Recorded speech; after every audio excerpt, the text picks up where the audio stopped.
অসমীয়া জাতিটো নিজৰ হাজত থাকিলে, নিজৰ পোচাকত থাকিলে কিমান ধুনীয়া দেখিবলৈ। আপোনালোকক দেখিহে আজি সকলোৱে অনুভৱ কৰিব। মই জোৰকৈ হাততালি বজাবৰ কাৰণে অনুৰোধ কৰিছোঁ। অসমীয়া জাতিৰ এই ধুনীয়া, আপোনালোকে চাওক, অসমীয়া জাতিৰ এই ধুনীয়া চেহেৰা। 10,000 গৰাকী মহিলাই নিজৰ অসমীয়া সাজ পোছাক পিন্ধি একেলগতে আমাৰ শংকৰী কলাকৃষ্টি প্ৰদৰ্শন কৰিবৰ কাৰণে আহিছে, দিহানাম প্ৰদৰ্শন কৰিবৰ কাৰণে আহিছে।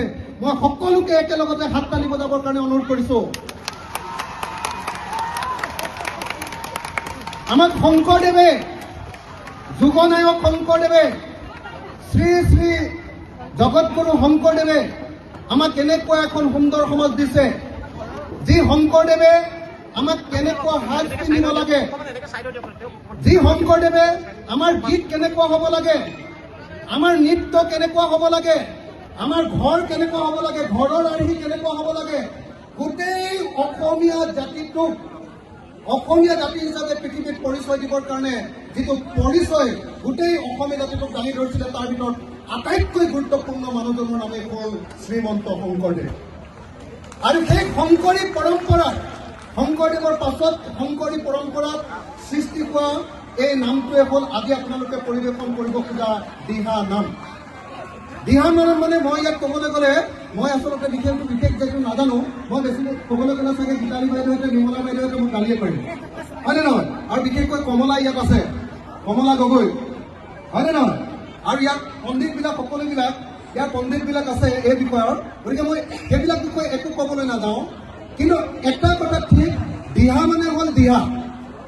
আমাৰ জীৱনটো কেনেকৈ চলাব লাগে তাৰ সমস্ত দিহা আমাৰ দিহা নামত পোৱা যায়। গতিকে সেই দিহা নামক আপোনালোকে সমূহীয়াভাৱে এনেকৈ ষ্টেডিয়ামৰ মাজলৈ যে লৈ আহিছে, এনেকুৱা যে 10,000 গৰাকী মহিলাই একেলগতে পৰিৱেশন কৰিবলৈ লৈছে। আৰু সেই অনুষ্ঠানটো যে মোৰ সমষ্টি, আমাৰ সমষ্টি শিৱসাগৰত কৰিছে, তাৰ কাৰণে আমি যুগলবন্দী সংস্কৃতি কলা কেন্দ্ৰ আমাৰ তৰফৰ পৰা একদম কোটি কোটি ধন্যবাদ জনাইছোঁ। মই অনুষ্ঠানটো ইমান বেছি ভাল হ'ব বুলি জনা হ'লে, ইমান বেছি ধুনীয়া হ'ব বুলি জনা হ'লে মই বাইদেউক যিখন পইচা দিছোঁ তাতকৈ বহুত বেছি দিলোঁহেঁতেন। ইয়ালৈ আহিয়ে মই দেখিছোঁ মানুহটোৱে ভালকৈ পানী খাবলৈ পোৱা নাই। মই এতিয়া বেলেগ একো কৰিব নোৱাৰোঁ। আপোনালোকৰ সকলোৰ কাৰণে তৎক্ষণাত চব বনাই দিব নোৱাৰোঁ। চবৰ কাৰণে এবটল পানীয়ে দিম আৰু দেই এতিয়া।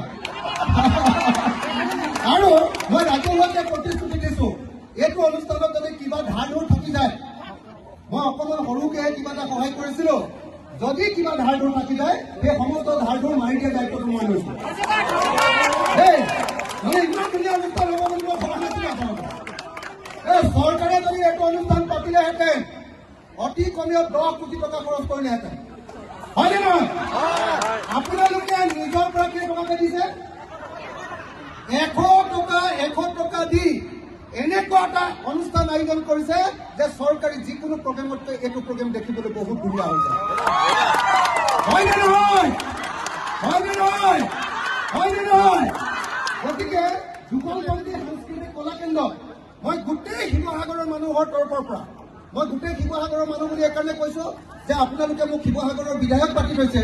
গতিকে গোটেই শিৱসাগৰৰ মানুহৰ তৰফৰ পৰা মই বাইদেউ আৰু বাইদেউৰ লগত জড়িত থকা সকলোকে মোৰ তৰফৰ পৰা ধন্যবাদ জনাইছোঁ।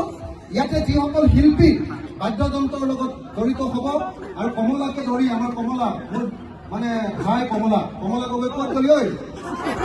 কমলা কিমান দূৰত আছে কমলা? কমলা গগৈ, দিহা নামৰ নাম মানে কমলা গগৈ, হয়নে নহয়? এই কমলা গগৈ আজি আমাৰ ইয়াত আছে। গতিকে মই সকলোকে শিৱসাগৰবাসী হৈ মই এটা সেৱা ল'ব খোজোঁ। ইয়াতে মঞ্চতে লওঁনে তাতে গৈ লওঁ, সেইডোখৰত গৈ এটা সেৱা লৈ মোৰ বক্তব্য শেষ। আপোনালোকৰ সকলোৰে সন্মুখত এটা খালী সেৱা লওঁ, ৰাইজৰ মাজলৈ আগলৈ গৈ সেৱা এটা কমলা, সকলোৱে কমলাৰ কাৰণে এটা হাত চাপৰি দিয়ক। গোটেই অসমতে দিহানাম পৰিৱেশন কৰি দিহানাম নামক একদম জনপ্ৰিয় কৰি ৰাখিছে, হয়নে নহয়? তো গতিকে মই সকলোকে ধন্যবাদ জনালোঁ। আৰু এতিয়া মই এটা দীঘলকৈ আপোনালোকৰ সন্মুখত সেৱা ল'ব খোজোঁ।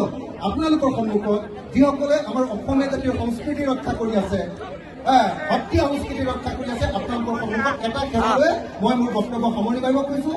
আকৌ বাইদেউক ক'লোঁ, যদি কিবা ধাৰ থাকি যায় ডাইৰেক্টলি মোৰ ঘৰলৈ যাব আৰু মই ৰাজহুৱাকে প্ৰতিশ্ৰুতি দিছোঁ যদি নিদিওঁ তেতিয়াহ'লে মোক একদম ধৰিব দেই। আৰু আপোনালোকৰ কাৰণে এতিয়া তৎক্ষণাত একো কৰিব নোৱাৰোঁ, অকল খালি এবটল পানী পঠিয়াই দিম আৰু বেলেগ একো কৰিব নোৱাৰোঁ দেই। সকলোকে একদম নহয় তালৈকে থকা সকলোকে ধন্যবাদ আৰু কৃতজ্ঞতা জনাইছোঁ আমাৰ সমষ্টিবাসী ৰাইজৰ তৰফৰ পৰা। ধন্যবাদ। জয় আই অসম, জয় আই অসম, জয় আই অসম, জয় গুৰু শংকৰ, জয় গুৰু শংকৰ, জয় গুৰু শংকৰ। ধন্যবাদ, ধন্যবাদ।